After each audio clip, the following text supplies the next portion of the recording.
सुद्धा विचारपूर्वक विचारले पाहिजे, नको ते प्रश्न विचारायला नको. एका ठिकाणी एक व्यक्ती वारला, लोक जमा झाले, अंत्ययात्रेची तयारी झाली. घरच्या 4 जणांनी खांदा दिला, प्रेत यात्रा निघाली. प्रेत यात्रेमधले बाकीचेही लोक निघाले प्रेत यात्रेच्या मागे.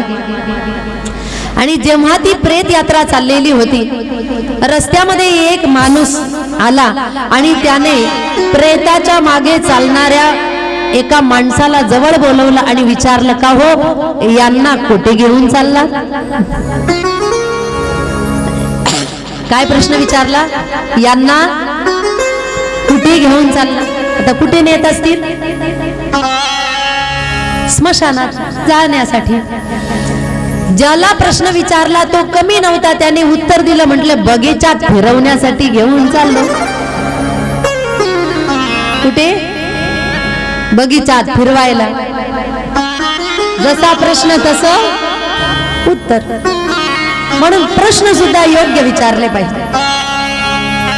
संतांच्या अंतःकरणामध्ये जगत कल्याणाची इच्छा असते. संतांचा स्वभाव आहे जगत कल्याण झालं पाहिजे, म्हणून जगाच्या कल्याणा संतांच्या विभूती म्हटलेलं आहे. त्याच्यामुळे जगत कल्याणाचा जसा प्रश्न विचारला तसं त्या ठिकाणी सूतजी महाराज म्हणतायत, या जगताचं कल्याण व्हावं याच्यासाठीच शिव महापुराण आहे. जोही शिवपुराण कथा श्रवण करतो त्याच्यातले सगळे दोष नाहीसे होतात. परंतु जगातले कलियुगातले लोक का सुधरत नाही त्याच्या मागे कारण आहे. लोक का सुधरत नाही? कथा वर्षानुवर्ष ऐकतायत आणि कथा ऐकून सुद्धा महाराज तुम्ही कितीही सांगा जीव तोडून आमच्यात बदल होणार खुशाल नाही म्हणतात. एवढा अट्टहास कशासाठी चालू आहे?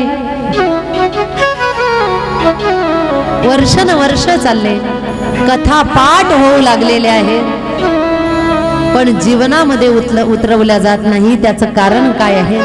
मागच्या जन्मीचे संस्कार घेऊन जीव जन्माला येतो. मागच्या जन्मी जसे संस्कार असतील चांगले वाईट घडलेले, आत्मा जेव्हा जन्माला येतो ते संस्कार घेऊन जन्माला येतो. आपण म्हणतो की माणूस काहीही घेऊन येत नाही, चुकीचं आहे. येताना माणूस मागच्या जन्माचा स्वभाव घेऊन येतो. येताना माणूस मागच्या जन्माचे पाप पुण्याधिक कर्म घेऊन जन्माला येतो. येताना माणूस मागच्या जन्माचे संस्कार घेऊन जन्माला येत असतो, रिकामा येत नाही. आणि मग नंतर जन्माला आल्यानंतर एखाद्या घरामध्ये बघा, जर सगळे शांत असतील आणि घरातलं बाळ फार अवचीन असेल, अवचीन म्हणतात का तुमच्याकडे? काय शब्द वापरतात? अवचीनचा शब्दाचा अर्थ कळतो ना? घरा सहज कुणीतरी येतं, म्हणतात घरातले सगळे शांत आणि हे कसं निघलं असं अवचीन. कारण काय आहे? घरातले सगळे चांगले आहेत, पण हे मागच्या जन्माचं घेऊन आलेलं त्याच्यात आई वडिलांचा दोष नसतो. म्हणून मागचे संस्कार घेऊन जेव्हा जन्माला येत आहे त्यावेळेस ते संस्कार मनुष्याला लवकरात लवकर आपल्यामध्ये बदल घडू देत नाही. ऐकल्यानंतरही बदल होत नाही, पहिलं कारण. दुसरं कारण, मनुष्य कथा श्रवण करत, मनुष्याला कथेमध्ये सांगितलेलं सगळं पटतं, पण घरी गेला की जैसे थे. कशामुळे?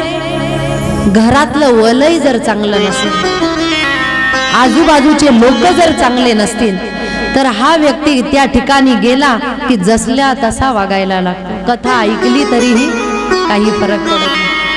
त्याच्यानंतर व्यक्तीमध्ये बदल का होत नाही? त्याचं पुढचं कारण, व्यक्तीच्या अन्नामध्ये दोष असतो.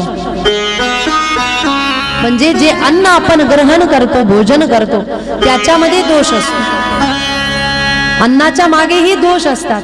बनवणाऱ्याने अन्न पिकवत असताना कसा विचार करून पिकवलेला आहे, ते शेतामध्ये काढत असताना त्याच्या मनामध्ये कोणता विचार होता, ते स्वच्छ करत असताना, ते निवडत असताना, ते गाळत असताना त्या महिलेच्या, त्या पुरुषाच्या मनामध्ये कोणता विचार होतो.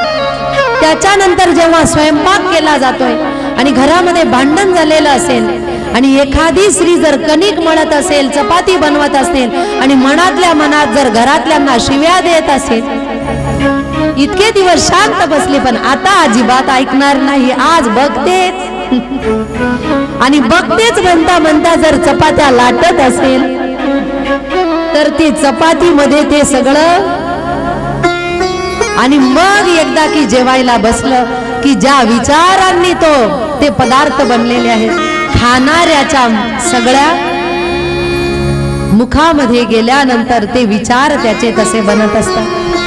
याच्यामुळेच म्हटलेलं आहे, जैसा खावे अन्न वैसा बने मन, जैसा पिवे पानी वैसी बने वाणी, जैसा करो संग वैसा चढे रंग. म्हणून व्यक्तीने काय केलं पाहिजे, भोजनाला बसले की भोजनाला बसल्यानंतर पहिलं ताट आधी देवाला दाखवायचं आणि तेच ताट घ्यायचं आणि जेवायला बसायचं, म्हणजे त्या अन्नातले सगळे दोष निघून जातात. आधी त्या पदार्थांकडे बघायचं, नामस्मरण करायचं, नामस्मरण केलं की त्या पदार्थांमधला दोष निघून जातो, ते अन्न शुद्ध होतं, त्याच्यातले जे विकार जेही कोणी टाकलेले असतील ते निघून जातात आणि ते शुद्ध अन्न आपल्या पोटामध्ये जातं. त्याच्यानंतर मनुष्य का सुधरत नाही, त्याचं एक कारण आहे, दूषित रक्तापासून तो बनलेला असतो. कोणतं दूषित रक्त? आईचे विचार वाईट असतील, वडिलांचे विचार वाईट असतील, आई आणि वडिलांचं रज जर अशुद्ध असेल, ते दोघही पाप कर्म करणारे असतील आणि त्यांच्यापासून ज्याचा जन्म झालेला असेल, ते जन्माला आलेलं बालक आई वडिलांच्या अशुद्ध विचारांचा, अशुद्ध वागण्याचा, अशुद्ध रक्ताचा परिणाम त्या पीडित जन्माला आल्यामुळे तो व्यक्ती, ती स्त्री किंवा तो पुरुष सुद्धा कथेमध्ये आल्यानंतरही त्याच्यामध्ये बदल होत नाही, कारण दोष रक्तात असतो, त्याच्या रक्तात असतो. पण त्याचाही दोष कथेच्या श्रवणाने दूर होतो. का सुधरत नाही मनुष्य? त्याच्या मागचं कारण काय आहे? कथेमध्ये बसले तर वक्ता जर सामर्थ्यवान नसेल, वक्त्याची वाचा शुद्धी झालेली नसेल, वक्त्याचं नामस्मरण कमी पडत असेल, तर वक्त्याने कितीही चांगलं सांगितलं, श्रोत्यांमध्ये बदल होत नाही. पण याला एक अपवाद आहे. भगवान परमात्मा स्वतः शांती दूत बनून सांगायला गेले दुर्योधनाला, युद्ध करू नको, 5च गाव दे पांडवांना. भगवान परमात्मा सारखा वक्ता शिकवायला गेला तरी दुर्योधनामध्ये बदल झाला. याच्यामुळे वक्त्यालाही दोष देता येत नाही. कारण काय आहे? दुर्योधन ज्या वलयामध्ये राहतोय, ज्याच्या आजूबाजूला शकुनी आहे, ज्याच्या वडिलांमध्ये स्वार्थ आहे, ज्याच्या भावांमध्ये स्वार्थ आहे, त्यांच्या वलयामध्ये राहतोय, त्याच्यामुळे देव शिकवायला आल्यानंतरही त्याच्यात बदल झाला नाही. म्हणून मनुष्यामध्ये बदल होत नाही. म्हणून आपल्यात जर बदल करायचा असेल तर आपण या सगळ्या गोष्टींचा विचार केला पाहिजे, तरच आपल्यामध्ये बदल होईल. नाहीतर नळी फुंकली सोनारे इकडून तिकडे, कथेमध्ये उभं केलं, कपडे झटकले की कथा तिथेच. घरी जाऊन जर कोणी विचारलं का हो आज काय ऐकलं होतं काहीतरी,